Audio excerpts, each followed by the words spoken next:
it made me afraid to post. Because like I knew everything that I posted was going to be like ripped apart if it was a selfie, but the selfies did the best. Yeah. So I don't know. And every time somebody complimented the selfie, I was like, well, that's not really me. I don't really look like that. You're just complimenting a fake picture. Yeah. And like if you saw what I looked like in the morning when I wake up, you would not be saying that.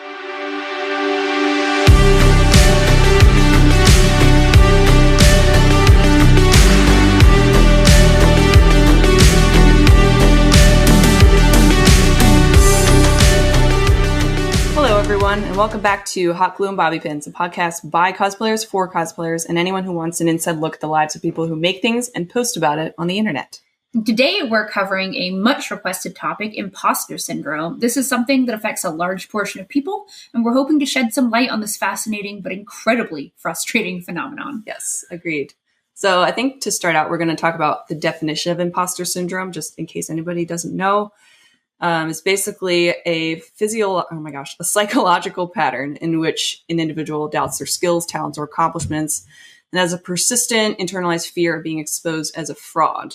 So, and it can manifest in any career field, but we're going to be discussing it in the context of the cosplay and related communities, since that's what we are in. And, but I think I can safely say that we both have experience in this. Oh, I'm in the throes of it this week. Oh, yeah. It's where we live now. That's where we live. Let's see. But, so there are a couple of ways that I kind of did some research online and I came up with a list of ways that it can manifest. There's multiple areas in which you can experience it, and it applies across the board. Some traits would probably include extreme perfectionism, setting an extremely high internal bar for performance, being stressed when you're not working, feeling like you haven't earned a title despite achievements, so you work extra long hours to prove yourself, feel frustrated or ashamed that if you don't excel at something on the first try, which is definitely me. Yeah. I was a gifted and talented child. So that embeds that into you. Oh my gosh. Also, it can cause you to not want to apply for jobs or take on a certain task unless you feel like you meet every single requirement or feel confident in every single skill. You don't ask for help because you feel it'll expose your perceived phoniness. Oh, that was me the first year of cosplay. Oh my gosh. Oh my gosh, yes. Yeah. You can also feel awkward when people compliment you or your work, denying any positive attributes people give you or point out the flaws in your work that would disprove their high opinion of you. And I'm very guilty of this. Oh yes, me too. And then another big one is never feeling like you belong with your peers, like always feeling like an outsider. I definitely feel like at some point I have experienced all of those. There are some that are reoccurring. They're probably like my staple. Yeah. Imposter syndrome, like symptoms, yeah, if we can call it that. Which one do you have one that sticks out to you as like, that's the one? Let's see. I think, well, I can definitely relate to the one where you don't want to try something unless you know you're going to be good at it. Yeah. Because I've always been like that since I was a kid. Like, I don't know, if somebody tells you you're good at something, like often enough, like, I don't know, it just makes you kind of expect to be good at things. Yeah. Yeah. Because I was really good at drawing when I was a kid. And people would always tell me like, oh, you're such a good artist. Like you're really good at drawing. And I don't know, it made me kind of not practice hard enough. It like reinforces, like it makes you feel like I'm good at this naturally. Yeah, like I'm already good at it. Like I have talent. Yeah, like, I have talent. Yeah. And then that manifests later in life to like. Yeah, now and also I think the internet reinforces that as well because people expect you to be instantly good at things. Like if I put out a YouTube video and it doesn't have high production or good editing or cuts or whatever, then people are going to be like, wow, this is a poorly put together video, but it's my first video. Yeah, it's my first one. I can definitely relate to that one to some extent. Although I think for me of this list, certainly feeling like I haven't earned my title and feeling frustrated when I don't excel at something on the first try.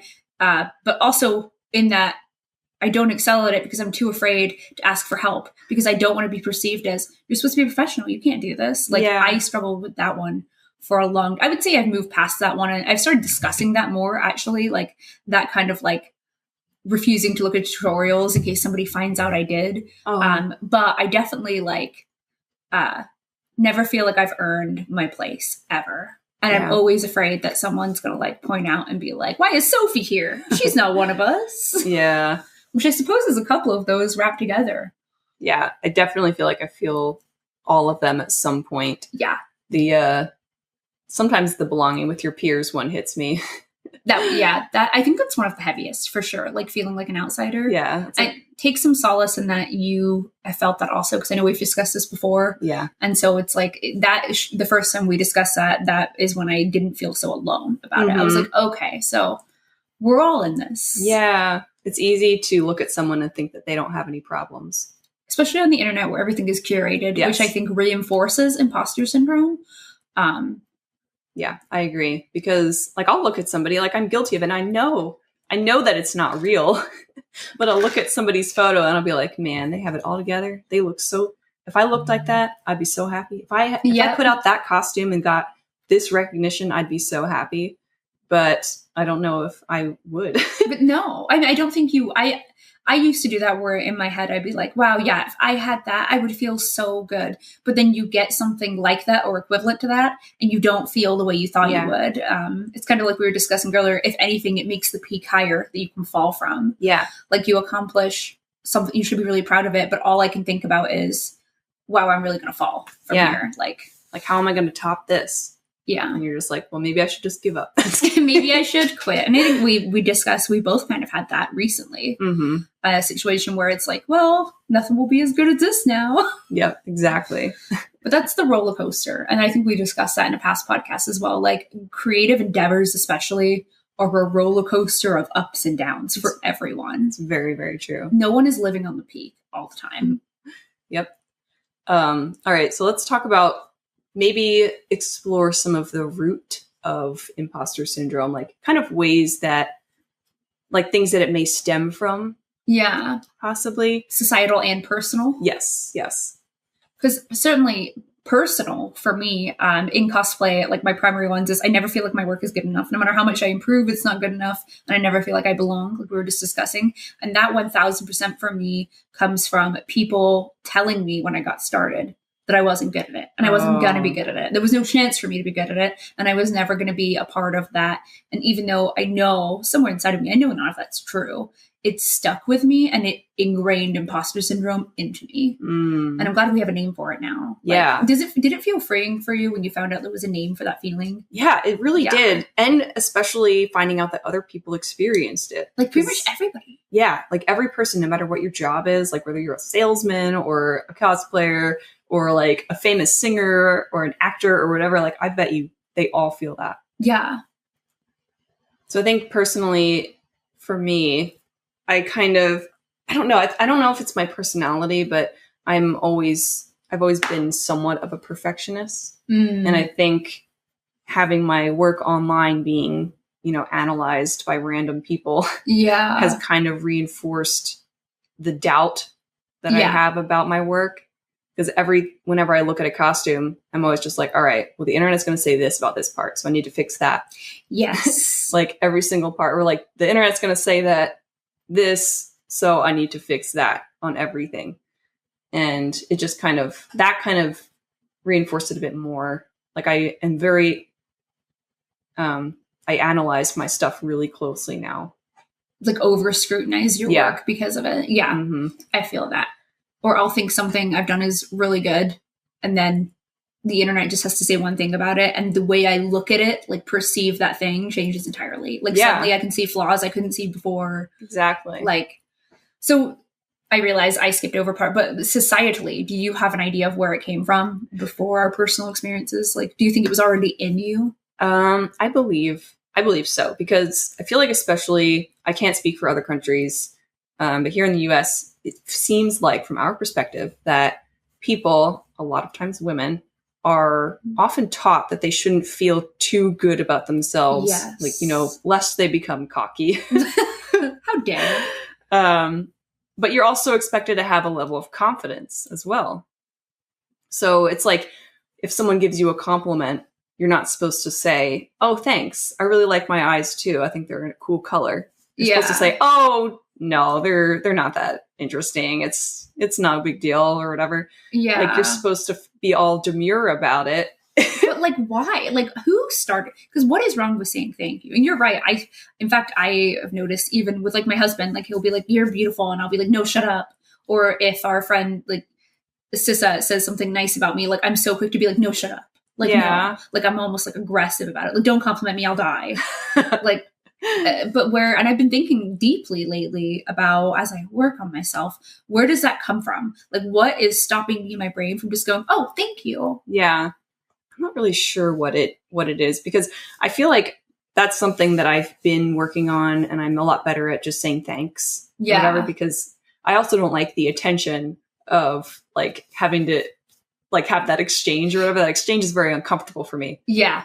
So if someone says a compliment, I'm just like, "Oh, thanks." Like that ends it, and it's good and it's fine. And I do appreciate the compliments, especially from women, of course. Yeah. But it just kind of, it takes a little bit to work on that and to really just graciously accept it. Yeah. You're not being cocky by accepting a compliment. No. And like you said, society does teach women to don't be too much this or too little that. Yeah. Like, you got to rely on somebody else for your self-worth. Yeah. But I mean, yeah, and it's like, it's hard to learn that it's okay to think that you are pretty or you are a good builder or whatever. Yeah. And like some people, and it's frustrating that some people will kind of perceive that as cockiness. But we have to see that as, and this is easy, things are easier said than done, yeah. But we have to think of that as that's a problem with them. If they perceive it that way, maybe not a problem with them, but that's their view. Mm-hmm. You can't change that person's view. Yeah. You know, you're not cocky. As long as you're at peace with yourself, like how somebody else takes it, you really can't like, yeah. You know, some people may take it that way, but we're all different. It's true. I guess the step is getting to where you can safely say that, because sometimes I do really think my work is crap. Not just because somebody compliments it. Yeah. It's just it's like a whole journey. I don't want to say the word journey because everybody says that. But it's true. And I think that it's why. So when we asked on Twitter about this a few weeks ago, I knew a lot of people would come. I knew they would. Mm-hmm. But like really seeing it really proved to me how like widespread this is and how we just don't have enough conversations about it. And I think that the path to like I don't want to say normalize imposter syndrome, but like kind of getting out of it is just discussing it until we're all like, okay, we're all here together. We all think we're shit. Yeah, we all pretty much. You know, like just getting to a place where it's like, this is okay and this is normal. So how do we move on from here? How do we, you know, remove the stigma of imposter syndrome even?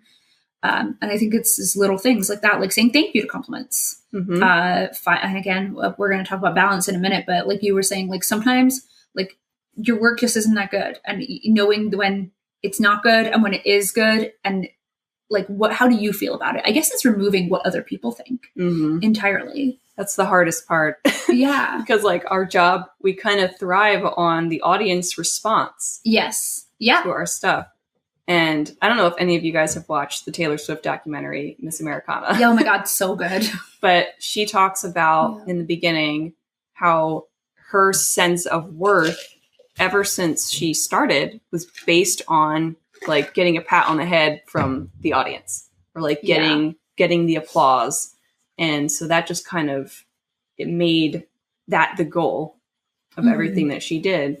And it's a very interesting documentary, and I highly recommend you watch it. Even if you're not a big Swiftie, watch it. It has a lot of really great just points that help me come up to peace with some of that. It was extremely relatable. Yes. It's really definitely worth a watch. Well, she's a normal human being. Like, I think that it's easy to forget that. That's an imposter syndrome. You know, like she's Taylor Swift. No, she's just another woman, peer in our age group, experiencing the same things we do. Yeah. She just has a very cool job. Yeah. Like her job is just really cool. And her peak has probably been higher than ours to fall. So I can't imagine the depths of her imposter syndrome. Well, yeah. She talked about that after her 1989 album. She won, I think, Album of the Year, and she like got all these achievements. And she talks about like thinking like, wow, this is it. This was my goal. And I don't know where to go from here. Yeah. And I was just like, man, that is just like, it's interesting being able to relate to something on that scale. Cause obviously the scale that she's on is just massive, but like we all kind of feel the same things. Yeah. And they're normal. It's so normal to feel that way. And it's not just you.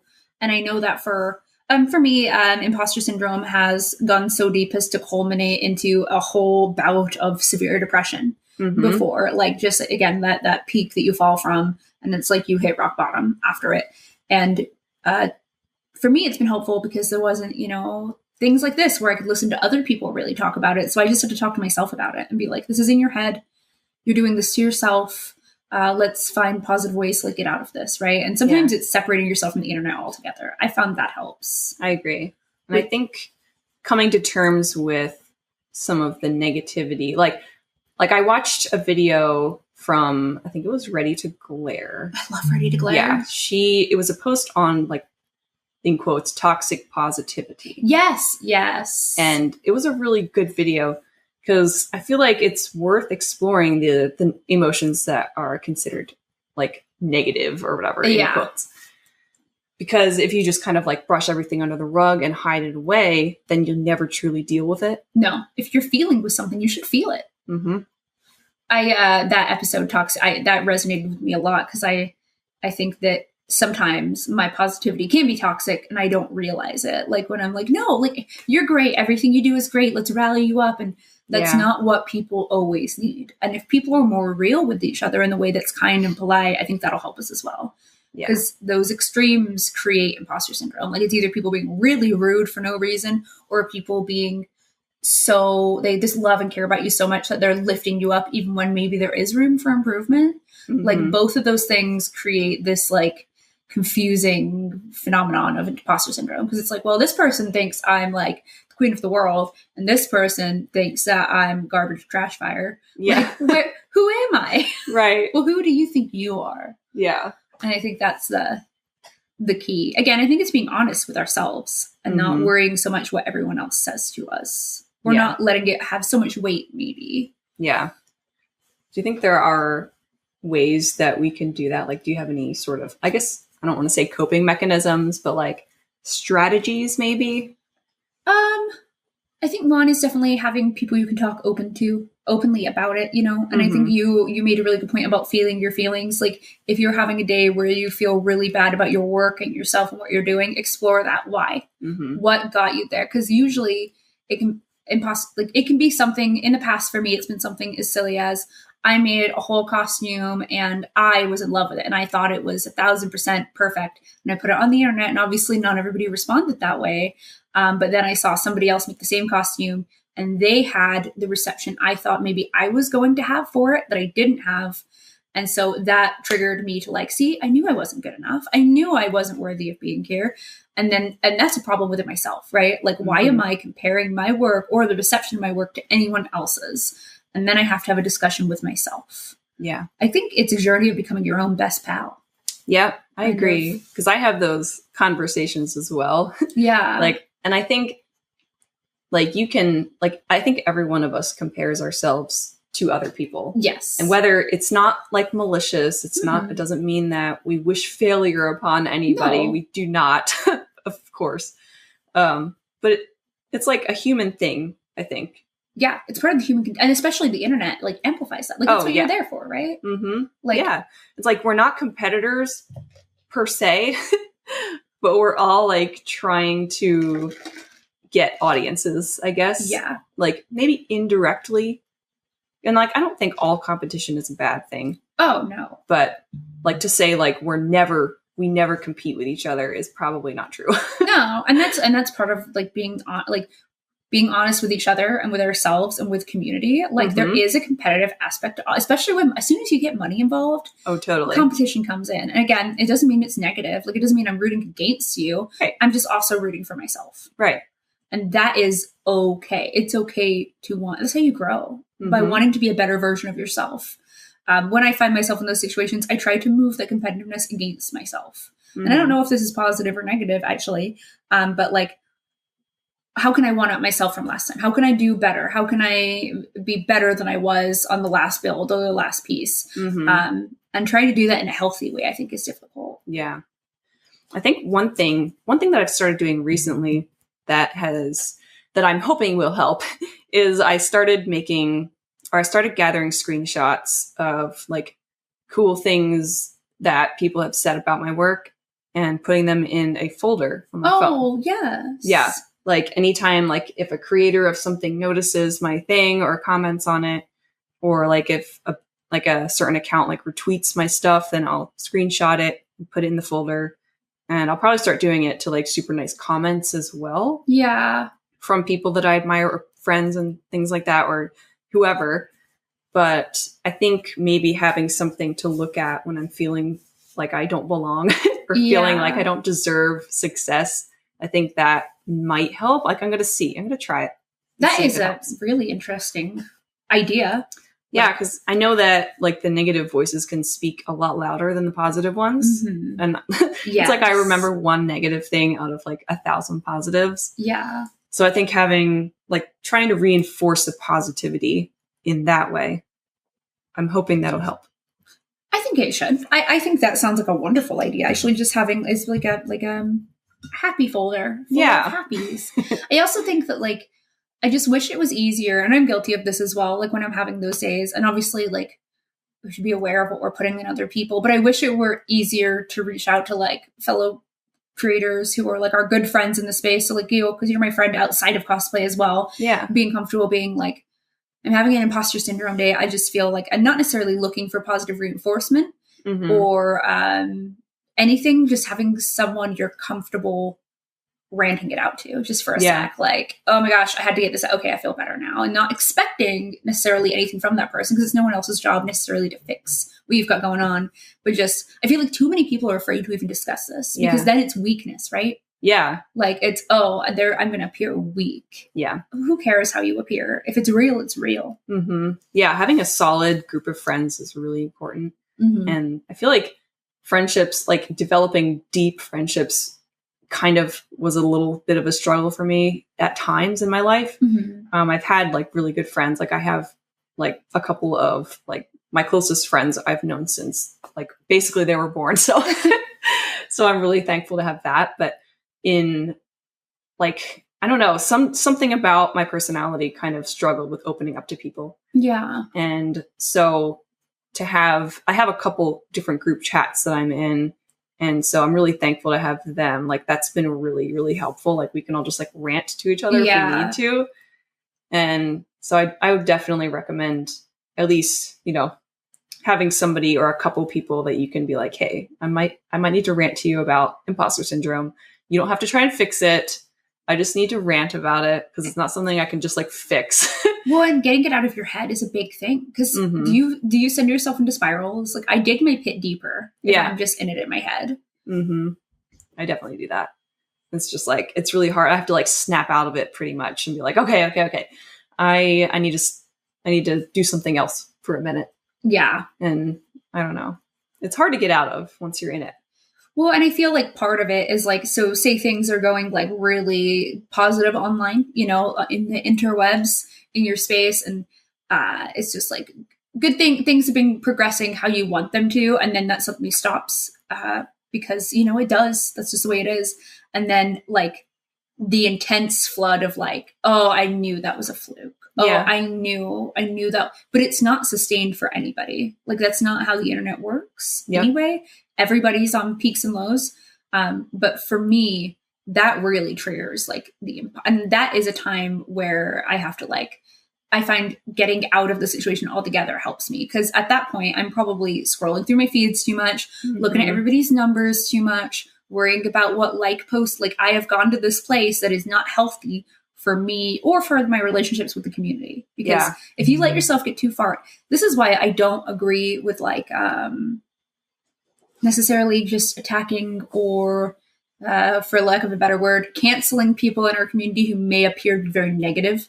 Mm-hmm. You know, people are so quick to be, but the thing is maybe they're so deep in the imposter syndrome pit and they've had nobody to vent to, no one to talk to, and they don't know that other people are necessarily feeling this way. Yeah. So they've just worked themselves into this place where they have become a negative, or they could be perceived as a negative, not very nice person. Yeah. Maybe all that person needs is somebody to take a deep breath and be like, what's going on? Like, talk to me. And then they're going to find out everyone else. Like I've had that I've met people like that before, where people are like, oh, that person's always negative and awful. And then you take a moment to talk to them and actually no, they're struggling like the rest of us. They just didn't know everyone else was struggling. I feel like that happens a lot because we don't discuss it. Yeah. Open discussions are like the first step, I think, to kind of dealing with it. Because I think the more people know about it, the more everyone will understand each other. Yeah. I think that's always a good thing. And not like mistake how, like if someone acts, so like you see people on Twitter, I see it a lot of my feed, fellow cosplayers who maybe put up a post that might sound like they're just like jealous. You know, they're like, well, it's really cool that everyone else has this and I don't. Like, this isn't happening for me. Right. Good. Instead of just being like, wow, that person's really annoying. Like, if you take a moment to be like, hey, you good? What's going on?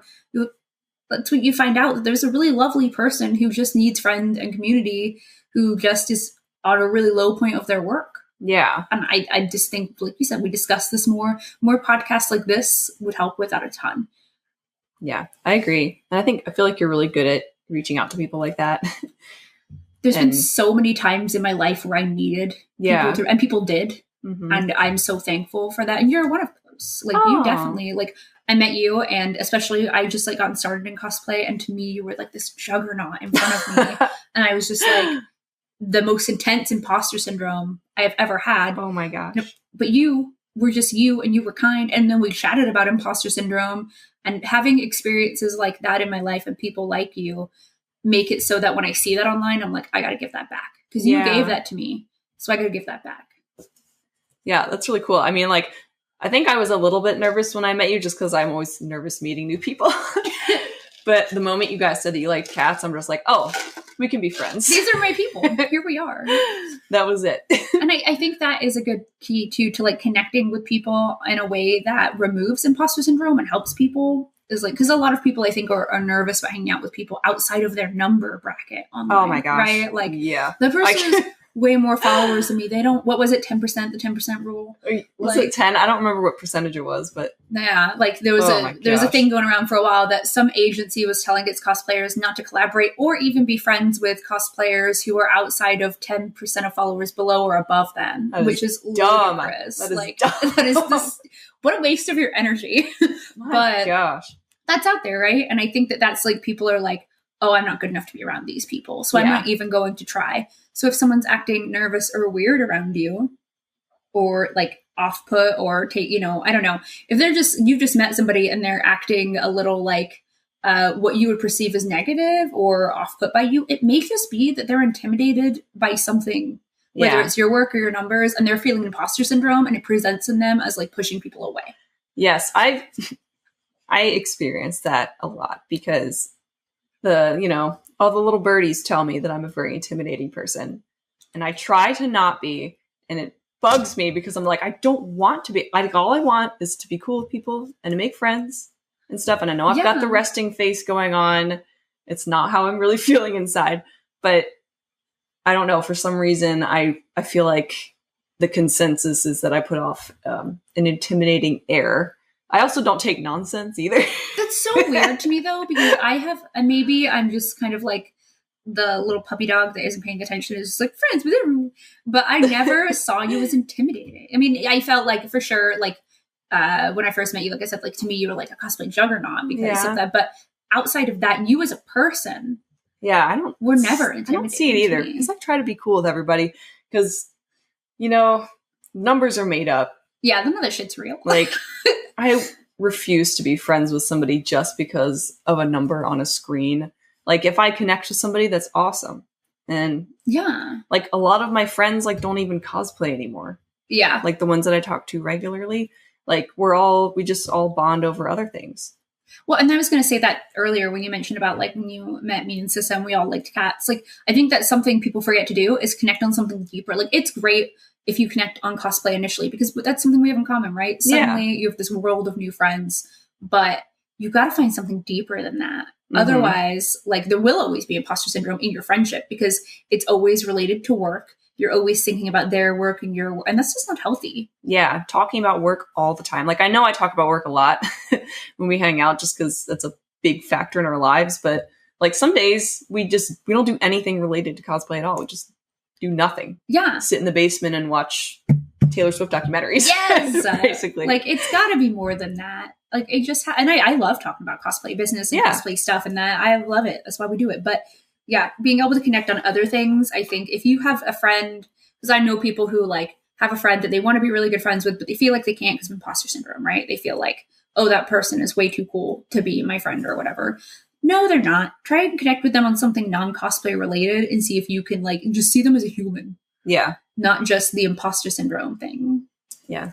Do you have a specific example of like imposter syndrome in cosplay for you that happened to you? I'm trying to think, because I had my first experience of not experiencing imposter syndrome.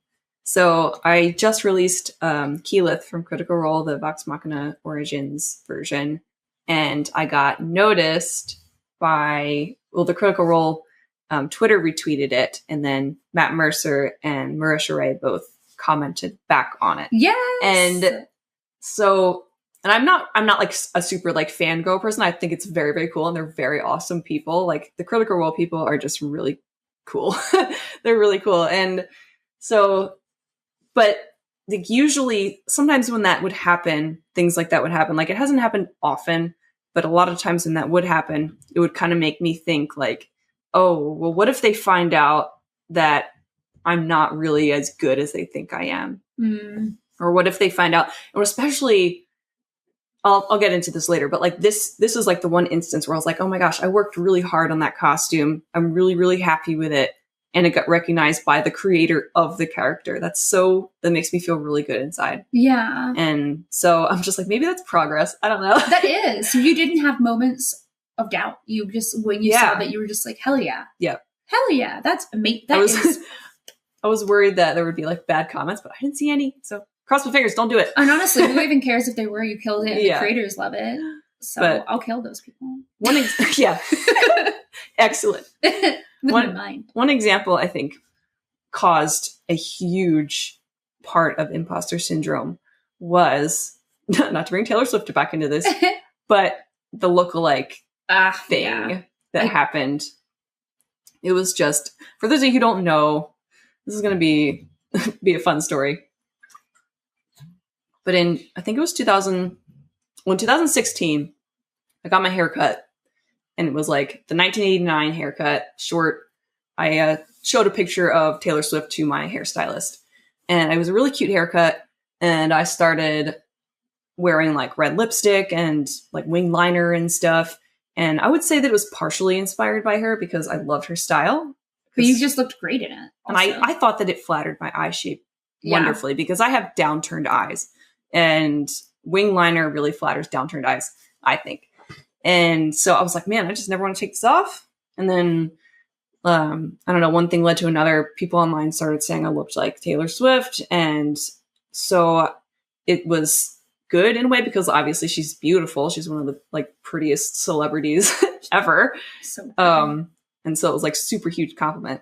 But then it kind of altered how I thought about myself in a way, because I would obviously be comparing, and I'm a big Taylor Swift fan anyway. So like, obviously there was like some inspiration in there. If you look at pictures, it's obvious. But I don't know. It was because I see pictures of her every day online. And then I see myself in the mirror every day online.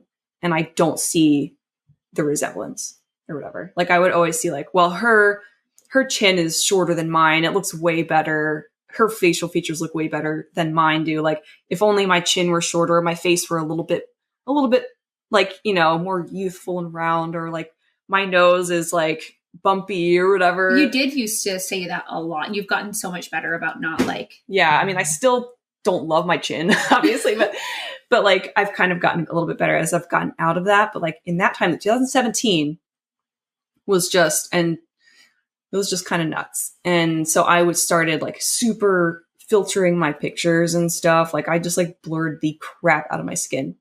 And it just like, I didn't have any, like you couldn't see any texture at all. And like looking back on it, I'm just like, how did people not call me out on this?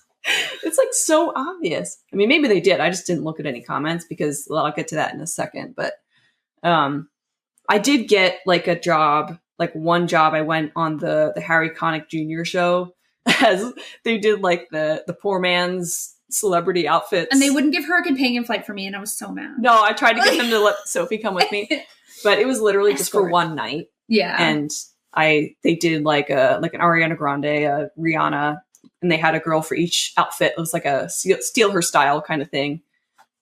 So I got to be poor man Taylor Swift for real.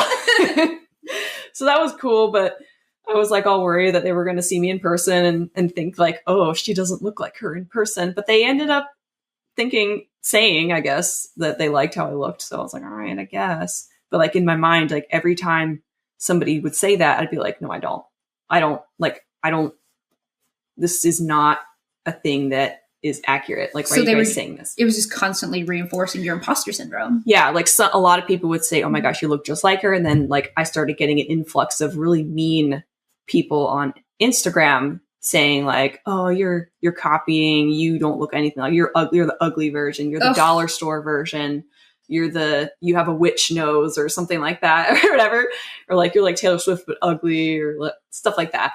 And after a while it kind of like all those mixed signals really mess up your brain. Yeah. And it's like, I don't know, it was just not very fun. And so I ended up like dyeing my hair purple, and I like wore all black for a summer and stuff. It was a mess. Trying to separate yourself from it. I was a mess. But then the article came out, and it was like Taylor Swift has a goth twin, and I'm just like, oh my gosh, can't escape it. Because I was still doing like the wing liner and stuff. So I'm just like, man, all right. So I don't really know how it like kind of stopped. I started also kind of leaning into it because I didn't really post a lot about Taylor herself, even though I listened to her music. I started posting about her more and like making costumes of her. Because you do genuinely love Taylor Swift. Yeah, like I've had her music on my iPod, if that tells you anything, since I've had her debut music on my iPod. So it's like, I just didn't really talk about it a lot, especially because in college I was in like the metal scene or whatever. And I don't know, I had a couple different genres on my iPod, but Taylor Swift was one of them. But I just didn't really talk about it on the internet.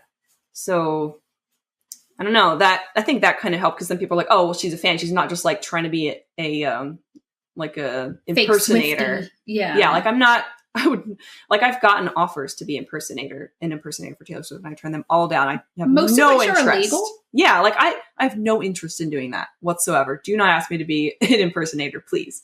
And my legs are way short anyway. So My legs are way short. Dude, people would always ask like, oh my gosh, do you get mistaken for her in public? You must get stopped all the time. And I'm like, no, I've never gotten stopped. I've literally never gotten stopped. I'm 5'5", and Taylor is 5'11". She's such a tall 5'10" or something. You're 5'5"? Like that. Yeah. I thought you were taller than that. Nope. So to me, you look very tall. I'm 5'2", maybe 5'1". I've got like a 29-inch inseam. Oh man, I don't even know if my inseam's like 15 inches. Oh my gosh. But yeah, I think it's gotten way better. I've come to terms with like most of my face shape, and I still edit my pictures a little bit, but I don't. Everyone does. Yeah, I don't erase everything on my face. Like I want it to still look like I've got skin and not just like plastic. So I don't know, but that was a really weird time, and I was like, it made me afraid to post because like I knew everything that I posted was going to be like ripped apart if it was a selfie, but the selfies did the best. Yeah. So I don't know. And every time somebody complimented the selfie, I was like, well, that's not really me. I don't really look like that. You're just complimenting a fake picture. Yeah. And like if you saw what I looked like in the morning when I wake up, you would not be saying this. Do you think that having that experience, not just having the experience, but being able to identify now that was kind of a very, very, obviously, like you said, you've experienced imposter syndrome for most of your life, but being able to like realize how that experience fundamentally altered how you view yourself and reinforce imposter syndrome so deeply, do you think it helped to kind of work through that experience in your mind? Kind of like ground the imposter syndrome to a place that was workable? Possibly. I think it definitely, I don't know. So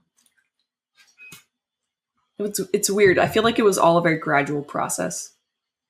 like, I think in the end, like, I'm kind of, I don't want to say I'm glad that it happened, but I don't know. I think it did help kind of identify certain things in myself that I needed to work through in a way.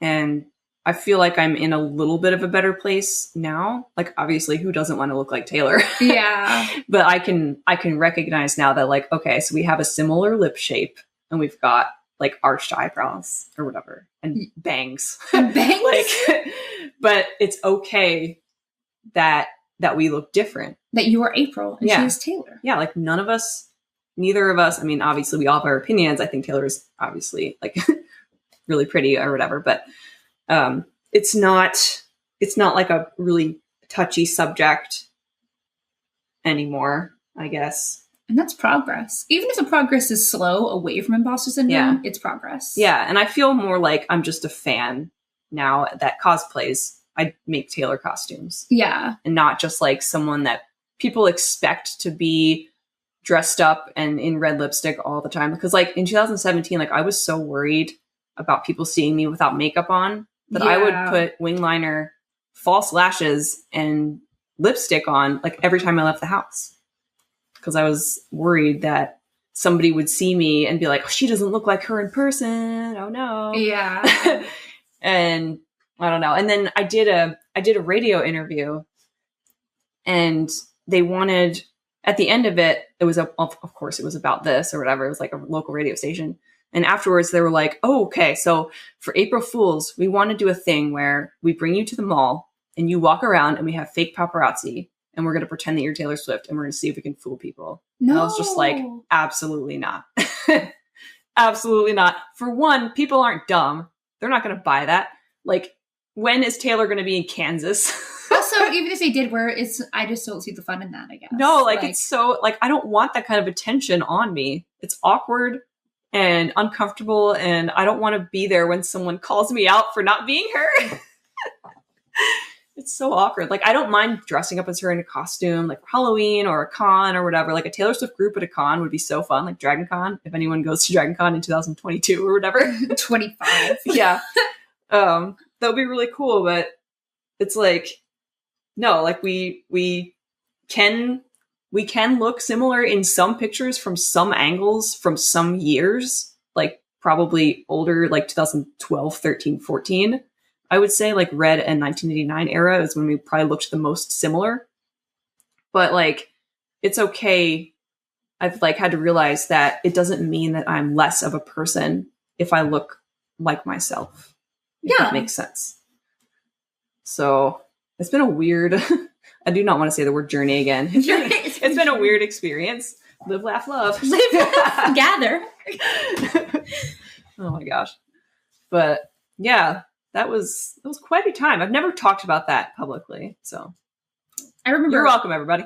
Watching you go through that. And obviously I couldn't understand the depths of it inside of you, but I could just see like from the outside, the toll that was having on like, and I think that's the first time we ever really, I think it was the drive to the C2E2 we went to, we talked about imposter syndrome, actually. Yeah. And that was one of the first times I was like, oh, it's not just me. Yep. Because that's when we were talking about this before the podcast, but you invited me to C2E2 and we were staying with Jedi Amanda and Alexander Lee Studios. Mm-hmm. And that triggered my imposter syndrome because like I'd seen their work online and I had them up on this pedestal and was like, I am not worthy of knowing these people. And you were like, well, we're going to go room with them. And I was just like, oh my God, I don't want them to see my costumes. Oh. I don't want Amanda to look at my costumes up close. Oh my God, no. Like panic attacks. But like getting there and spending the weekend with them as real human beings, not people on the internet with numbers and work and, you know, accolades that I had just, that is all that had stacked up, you know?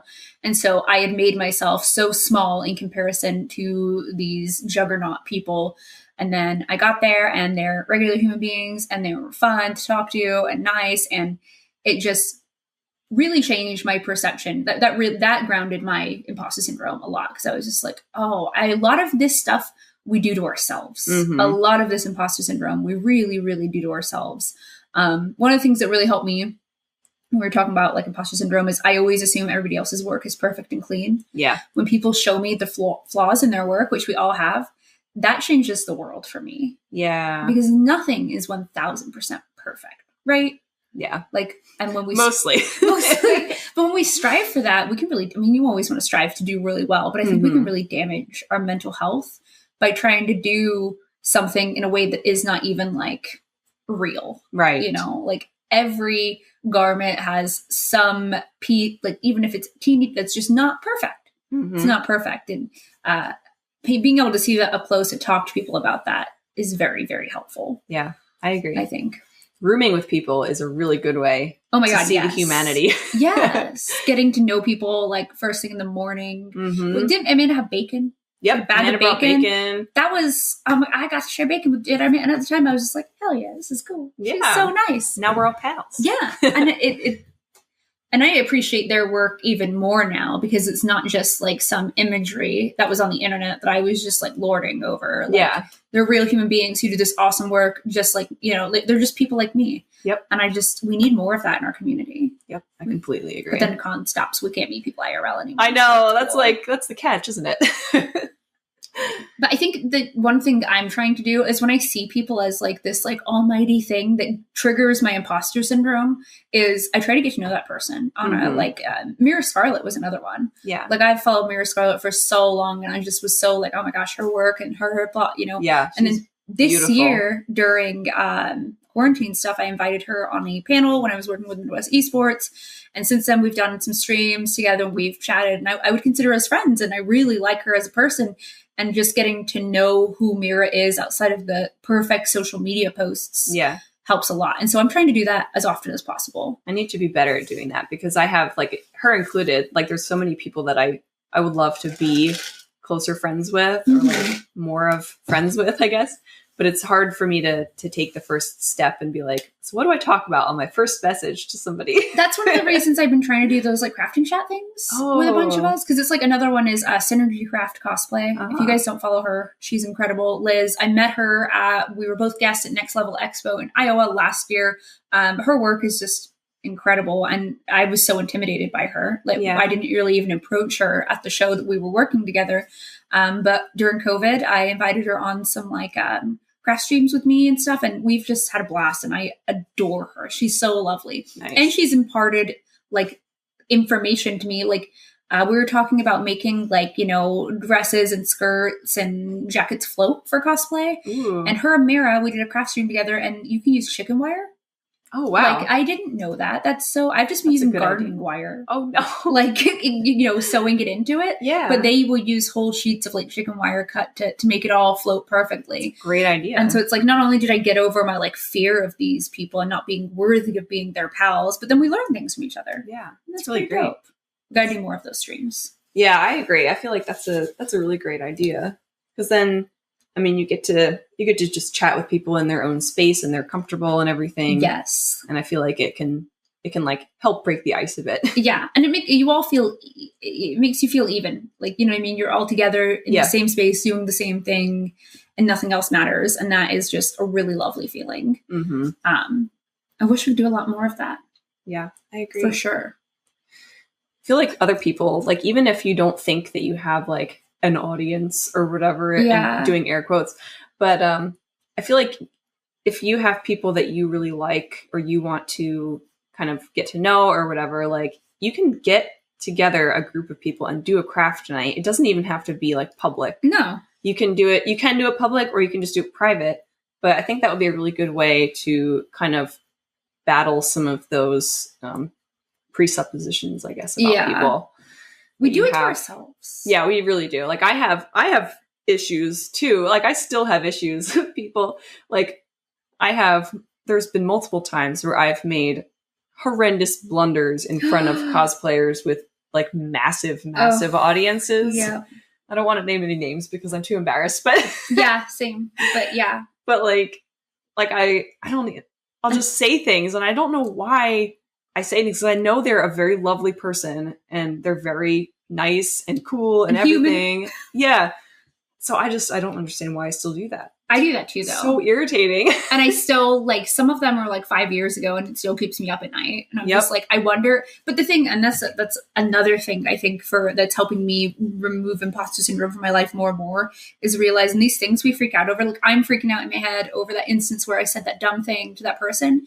They don't remember. Yeah. They don't, like, I hope they don't remember. Yeah. It's, what was I watching recently? I think it was Schitt's Creek. Yeah. I love that show. But I was watching something recently and they were talking about how, like, you are the center of your own world, kind of. So everything's a big deal to you, but other people don't notice or don't care or don't remember. It's not that. So we work ourselves into these tizzies and impose these, like, feelings of inadequacy on ourselves for literally no reason. Like, no reason.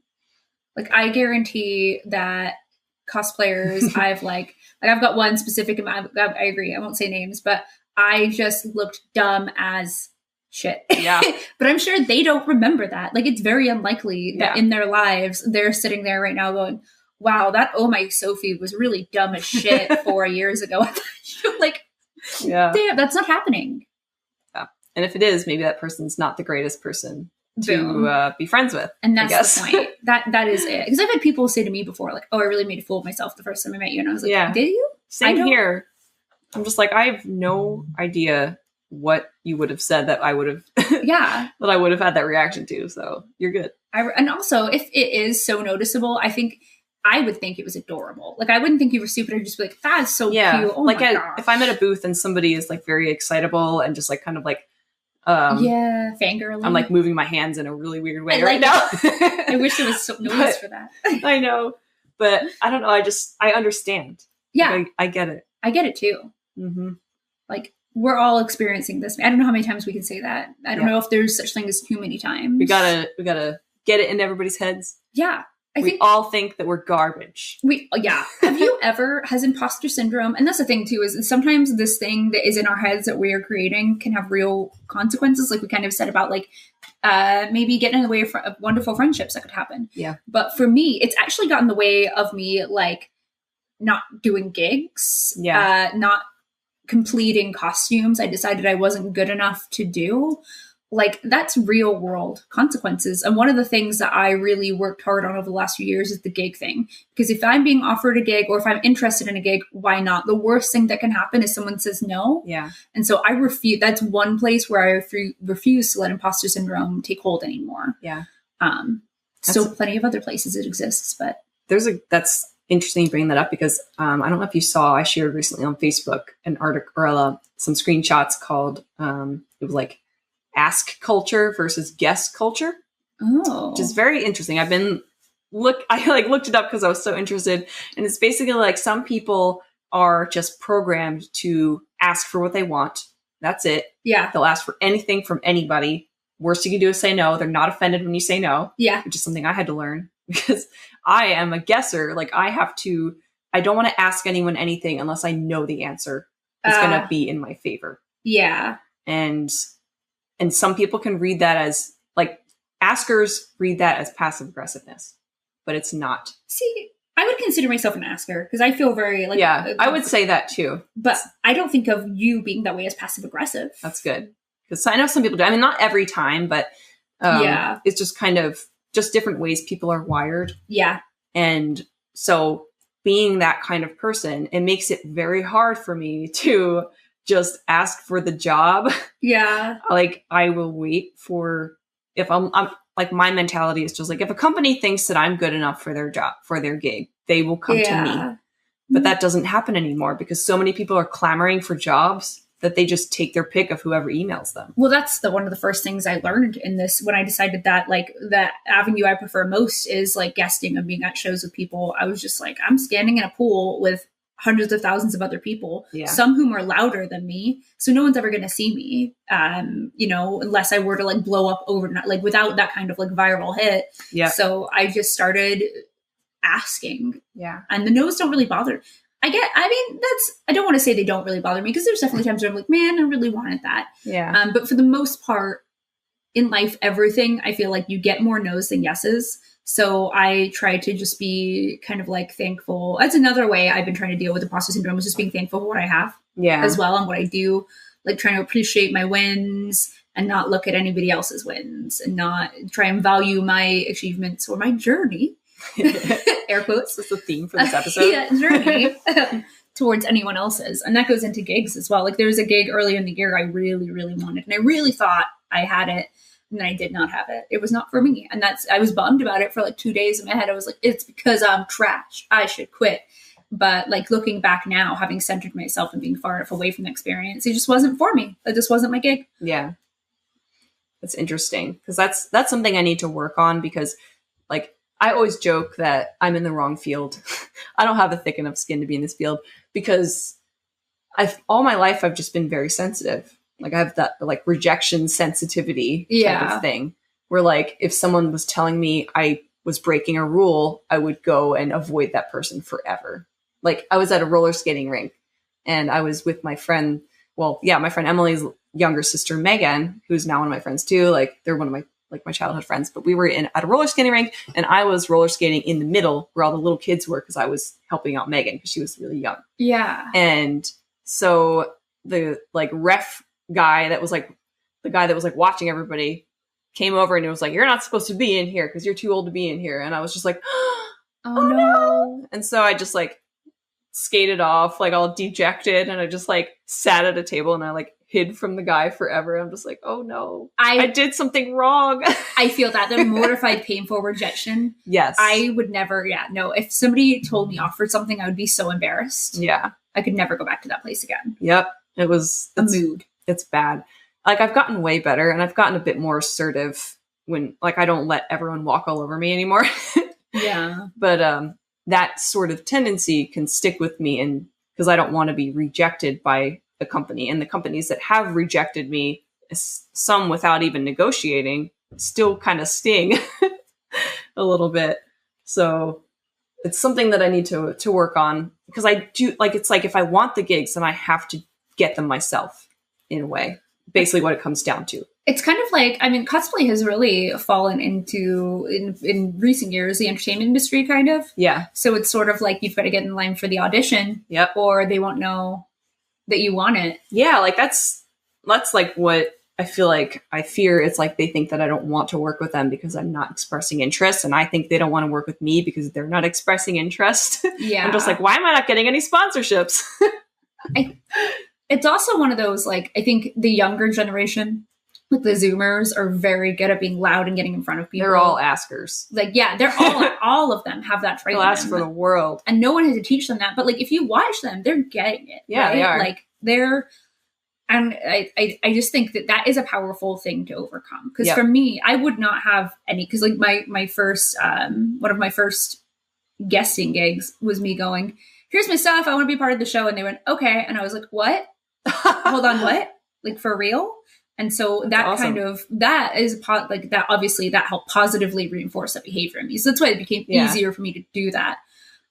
But to be clear, again, even though I've always been kind of an asker, I've still had more no's than yeses. That's just the nature of the volume of things I have asked for. Like I've gone real far out there, way beyond my reach, and been like, I want it. And they've been like, no. And I've been like, all right, I'll be back next year. Oh my gosh. See you again. Yeah. Maybe that should be my goal for this, like 2021, is to work on that. We should both pick like things in the imposter syndrome realm that we need to work on. Yeah. Like that. That's definitely the asking for the job is definitely the biggest one. And another thing that kind of falls in line with the not doing anything unless you feel perfect with it. Like along with that is that's like literally the reason that I have not filmed any YouTube videos.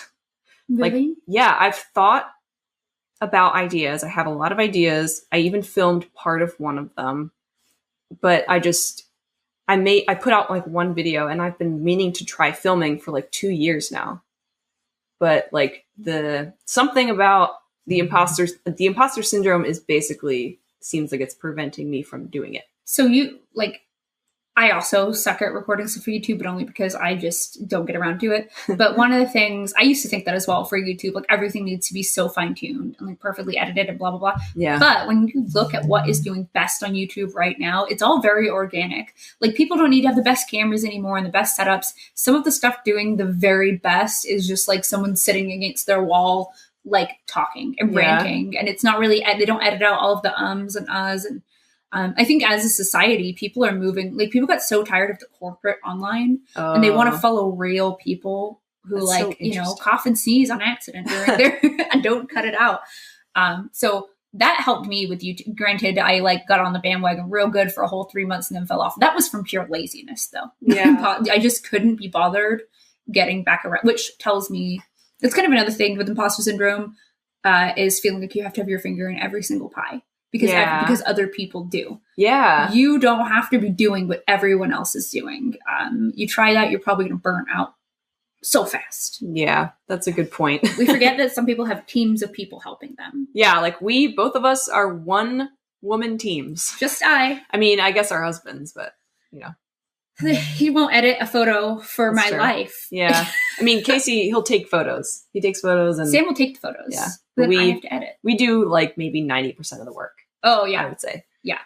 That includes all the back end stuff that people don't even see. Yeah. Yeah. So you can burn yourself out. But back to the subject of YouTube, like you were saying, is like, yeah, I definitely would because I think you'd kill it on YouTube. And it really is like, no one's paying attention to those things. We're always harder on ourselves. That's important too. We're always so hard on ourselves. So those imperfections in the videos you may see, it's likely no one else would even notice. I mean, if you turn off comments, nobody will notice. That's like the main thing. I was like, I don't want, because like the internet is the internet. Just the internet. Mm-hmm. The whole ass internet. So that's another thing I have to overcome is the not, I don't feel like looking at people's opinions. Yeah. So that, for me, I think a lot of my imposter syndrome is rooted directly in fellow peers and not feeling, because stuff like that, like, not that it doesn't, by no means, I mean, it doesn't bother me, but when I think about Reddit mean comments and stuff on there, I always go back to that Papa John one I've talked about before, and that makes me laugh, so then I don't worry about, like, that's kind of my grounding point. When I start reading the comments and I'm a little bit like, oh man, I remember the time someone said I look like Papa John's and asked me for a pizza. Oh my gosh. And I'm like, that was funny. Okay, so these don't matter that much. I know. How about you cosplay Papa John and I'll cosplay Napoleon Dynamite? Oh my God, yes. I thought you were going to say Napoleon ice cream, and I was even more excited. Oh my gosh. Neapolitan ice cream. Neapolitan. Nope. Napoleon Dynamite. Yes. Yep. Did someone say you look like Napoleon Dynamite? I have like a memory. I can't remember what specific thing it was on, but I feel like I remember. Is it your dry humor? Probably. I don't know. I love that. I know.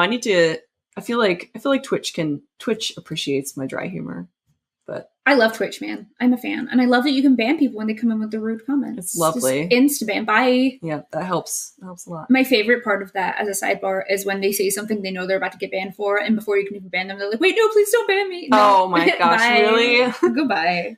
Too late. Done with you. Too bad. So sad. I think one thing we should mention with imposter syndrome too is it's important when you're trying to combat that not to end up creating a what's the word? I just had the word echo chamber. Yes. Of reinforcement, because some criticism is good. Like, obviously, I'm not talking about random number 5 on the internet. Unsolicited from random people that you don't know is bad. Don't ever do that. Yeah. We hate it. We all hate it. I did not ask you. You know who I did ask? My friends who I trust to be honest with me. Yep. They'll let me know. Thank you. But that is important, because I do see people, and I think that from what this is me, like, armchair, like, psychologist through the mic, but I see people on the internet who are clearly experiencing pretty severe imposter syndrome, and then they are creating this group of people around them who only reinforce the good, always this echo chamber, and you can watch it making their imposter syndrome even worse. Yeah. Because again, we were talking about balance. Like, you have to learn how to accept the compliments, how to say thank you when someone says you're pretty, because you are pretty and you're allowed to say thank you. And you also need to be able to go, what does that mean when somebody gives you a warranted criticism? Yeah. Like, okay, well, maybe I need to think on that a little bit. That's how you find balance. Calling out for behavior, basically, is what we're talking about. Yes. Yeah. Like, it doesn't always mean that it is warranted, but you should at least maybe stop and think, like, okay, am I doing anything that may be perceived as like this trait? And even if you decide no, like genuinely no, you can only stand to grow from these experiences. Yeah, like it'll at least maybe keep you sort of thinking about it in the future. Yeah, and also it opens up just for you to have conversations with yourself. I spend a lot of time having conversations with myself, and one of the things that blew my mind recently is I was talking like on Twitter, there was a discussion kind of about this going on. And I was reading through the comments, and there were so many of our peers who aren't having conversations with themselves. Right. And it's like, you really need to be like, you've got to be your own best friend and your own, you know, like, I don't know, like accountability partner. Yeah. Like that's how you find the balance is like, no, you're not trash.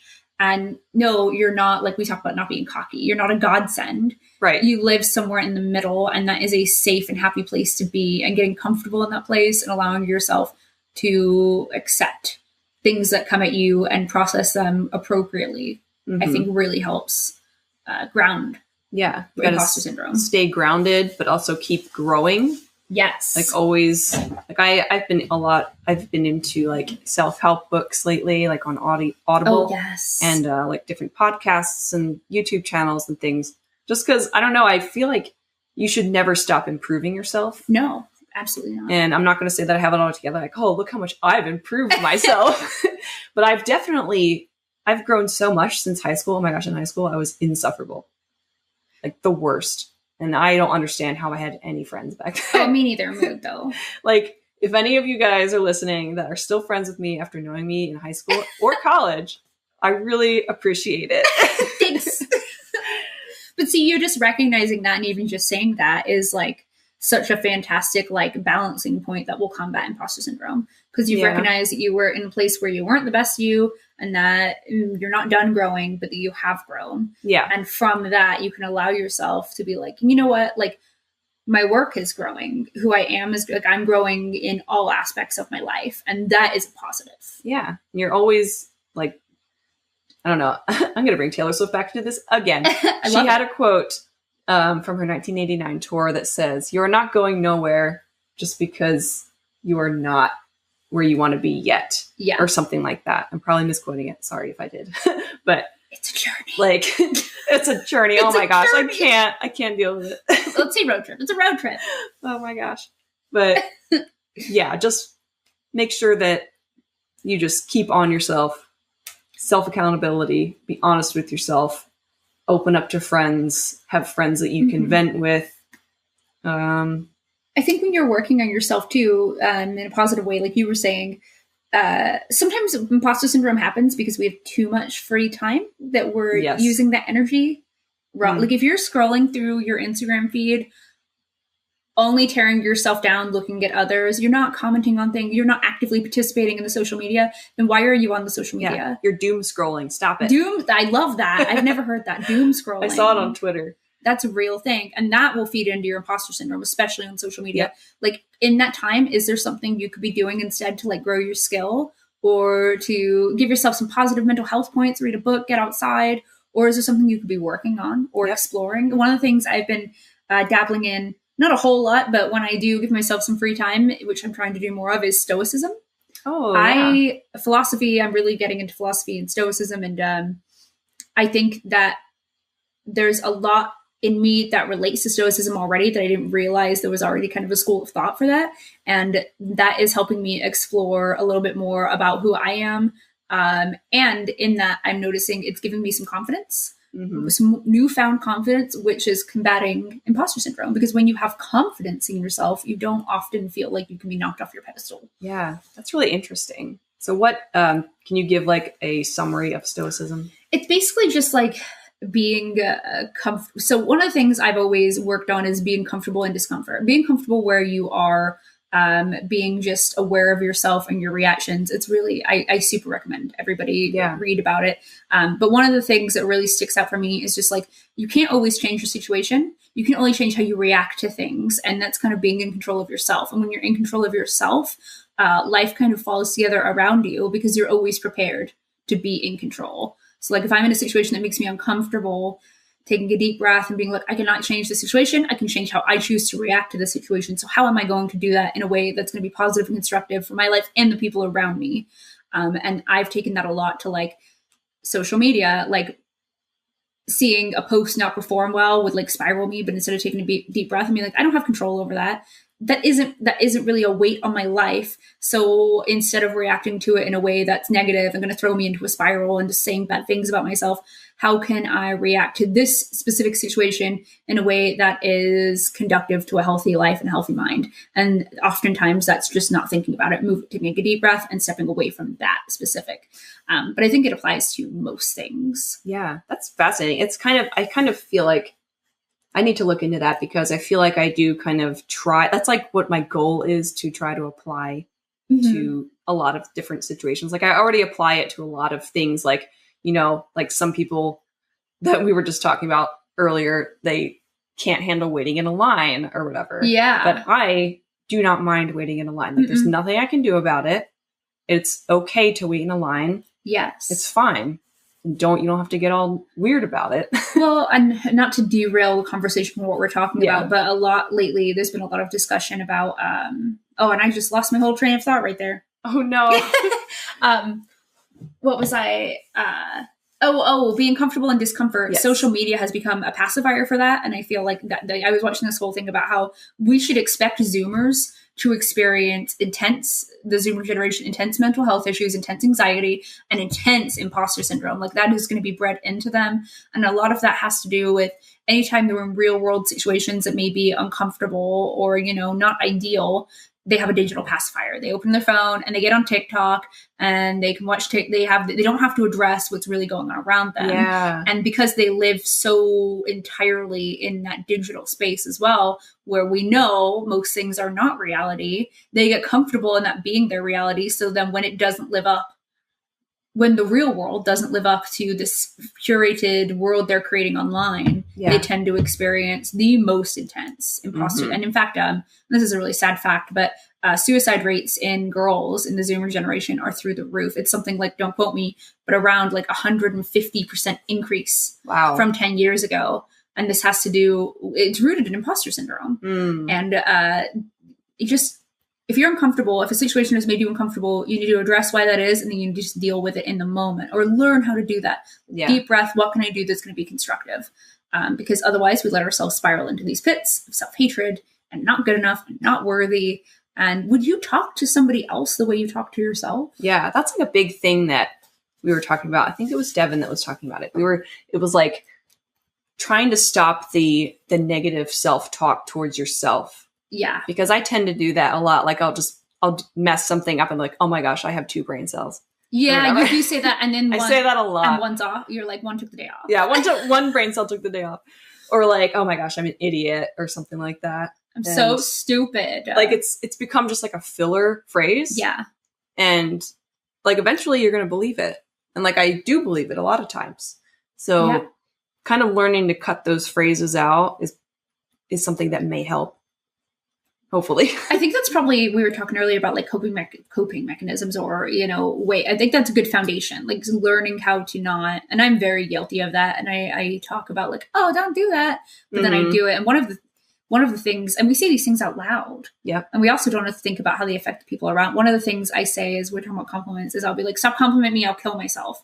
Why do I say that? That's so inappropriate to say out loud in a group. And also, why do those words come out of my, because I don't feel that way. But when I really get into the depths of it, if I think about it, there's been times where my like mental like self-esteem has been so low that maybe I was not suicidal, but I was certainly having some very destructive thoughts. Yeah. And that has manifested themselves in me out loud saying, don't say that, I'll kill myself. Like, how inappropriate for myself and for others. Yeah, it's interesting what will come out. Like, I don't know, brains are really interesting.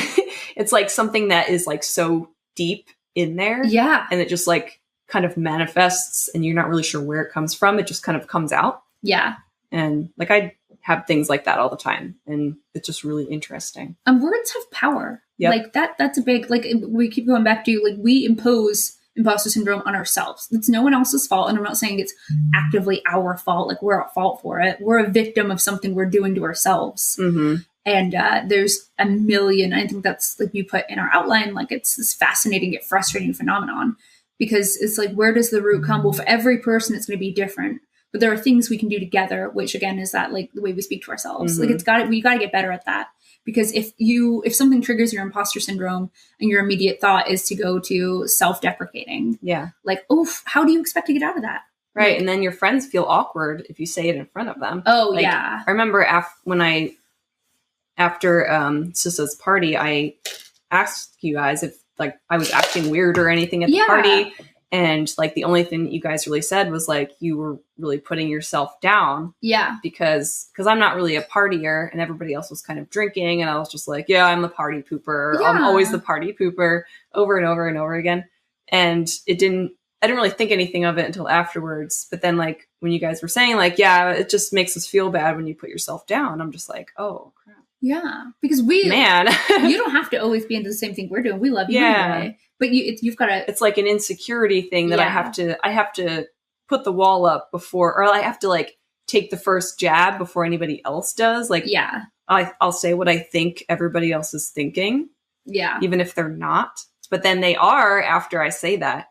Yeah. Well, so you shouldn't put those thoughts in everyone else's heads. Well, I feel like, because I do that as well. It's kind of like you think of it as a power move. Like, I'm taking the power away. Yeah. But really, you're just self-deprecating. Right.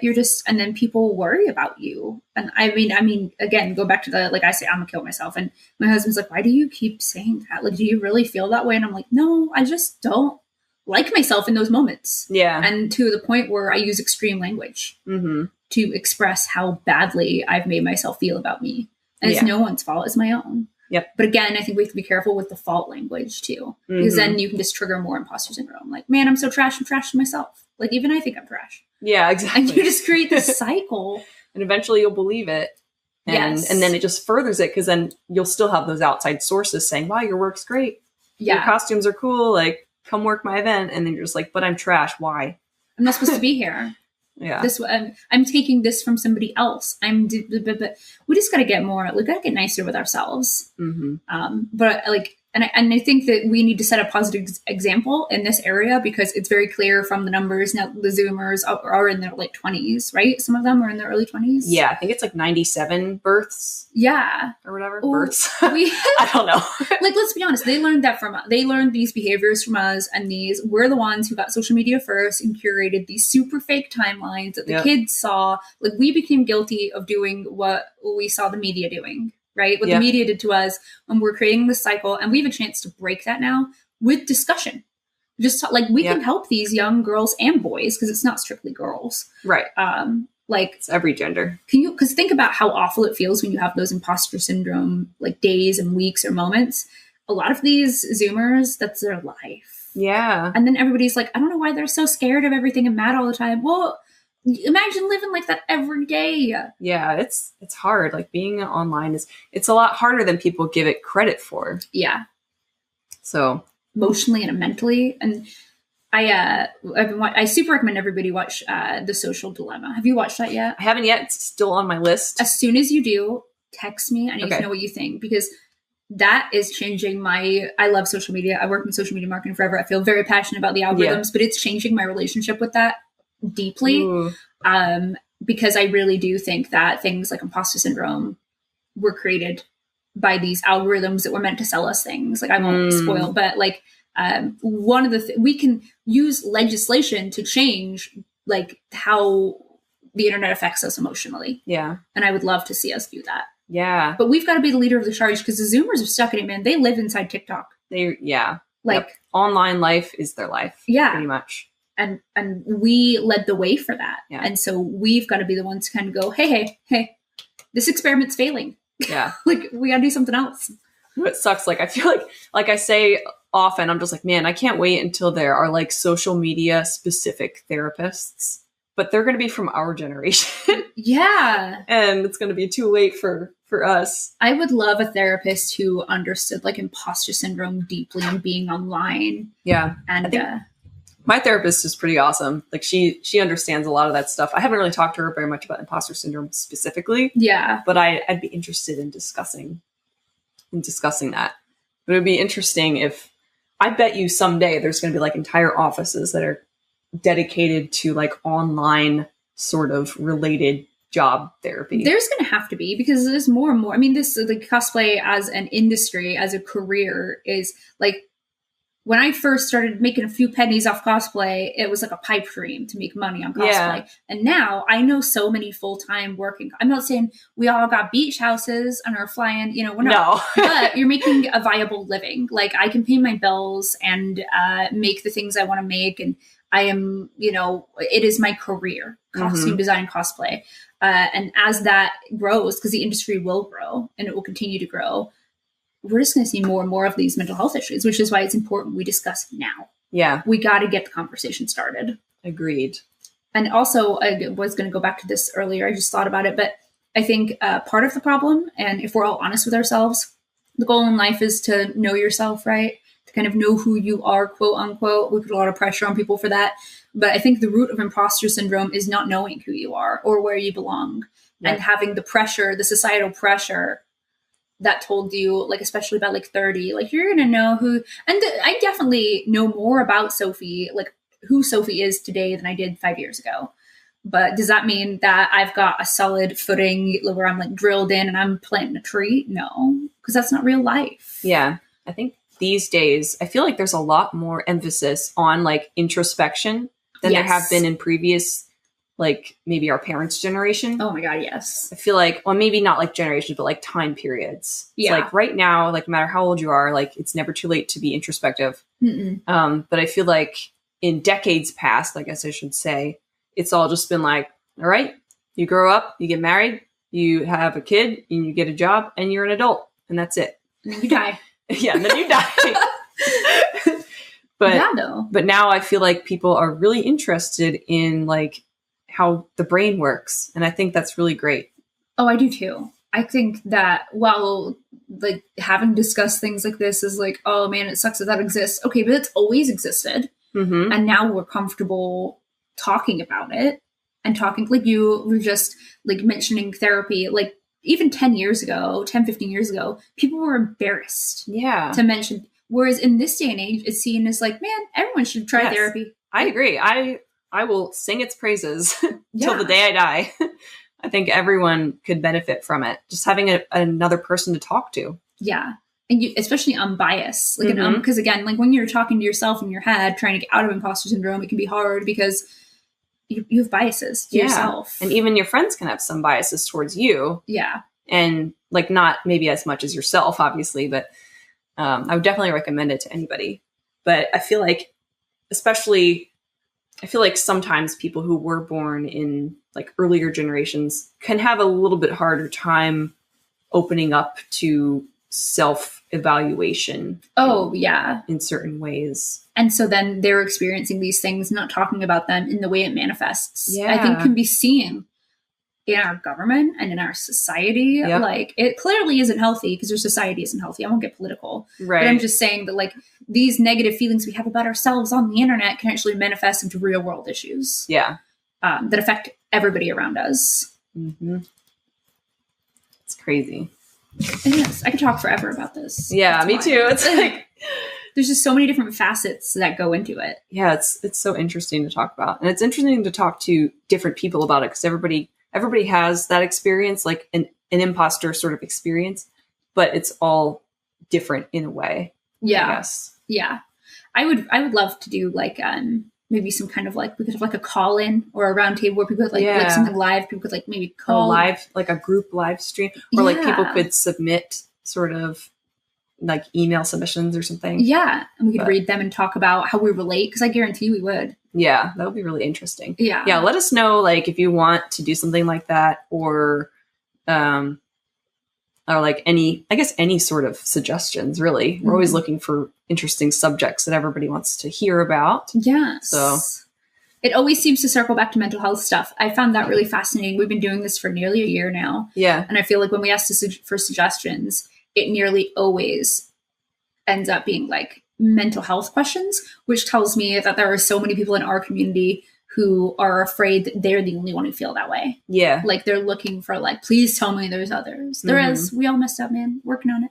Yep. Work in progress.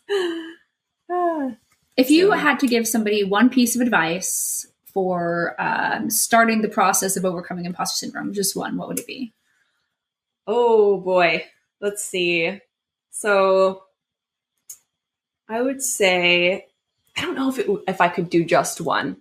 Like maybe if I do two. Okay. Make like, I don't know, you could even like ask your friends to give you compliments and screenshot them. I would highly recommend that. Screenshot things that you like think that you did really well on, or things that people have said about you that are nice or whatever. Screenshot them, put them in a folder. You're feeling bad about yourself.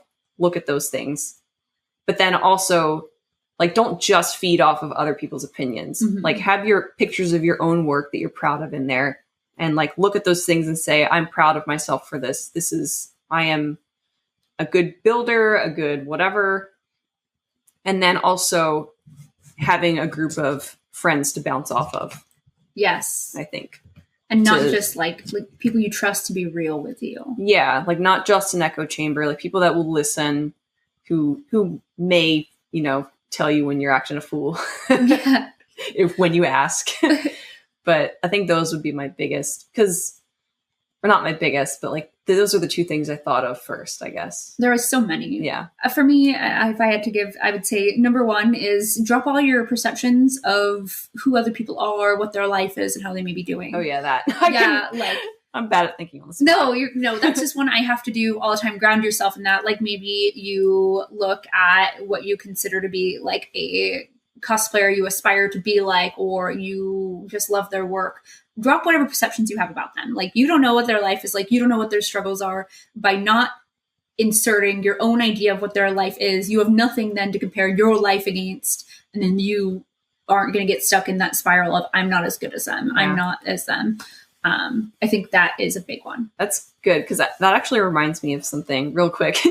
When I was living in Michigan, I was like talking to one of my coworkers about like trying to lose weight or whatever. Yeah. And I was just jokingly like, man, maybe I'll just paste a picture of a Victoria's Secret model on my fridge as motivation or whatever. Yeah. And she was like, why would you do that? Cause even like, I don't know exactly what she said, but it was basically like, not in a mean way, you'll never look like that. Yeah. But like, it'll just make you feel bad. Yeah. Like it's not going to actually, like that's not real motivation. No. Like you got to get better for yourself, not just because you want to look like a Victoria's Secret model. Yes. Like, and I was like, oh, wow, that's interesting. Like it really stuck with me. Well, that's my next thing was going to be explore different schools of thought, like get out of your head about these things. Like going back to Stoicism, because that's kind of, you will never be that person. That is not your situation. Your situation is who you are today. Yep. How can you improve on that person? Or how can you, don't even worry about improving initially, get comfortable as possible being you. Get comfortable as you. That doesn't mean it's 100% because it never will be. Let's be real. Right. We've got to stop trying to like be a perfect version of ourselves because that perfect version doesn't exist. Not of anybody else or of you. Exactly. Like, you're going to stumble. You're going to make mistakes. You're going to be dumb sometimes. But be comfortable just being human. Like the human condition. Yeah. I'm now cool with not wearing eye makeup to Walmart. Yeah. Oh my gosh, me too. That's the one thing I like about the masks. I've saved so much money on makeup. Yeah, me too. Like I'll just have nothing on my face. I just want to blend in, get my food, and then go to the gym, and then whatever with masks on. It's also always masks on. Taught me a lesson about drinking coffee and not washing my mouth afterwards because I have to live with my coffee breath. Oh no. So there's that. That's great. Good things. Good stuff. All right. I think that's probably going to be all that we do today. Obviously, we could talk about this forever. Say every episode, I feel like. Yeah. But yeah, if you guys want to listen to more episodes, check us out on Spotify, Apple, Pandora, iHeartRadio, and YouTube. And then check us out on social media. Follow everything that we're on. All the things. Please. We're on all the things. I promise you. Yes. Patreon, OnlyFans, Twitch, YouTube. Oh my gosh. Instagram, Twitter, Gumroad, Facebook. All right. Well, it was fun hanging out and chatting. Yes. And hopefully you guys have a great day. Stay safe. Wear your masks. Wear your masks. And we will see you guys later. Goodbye. Bye.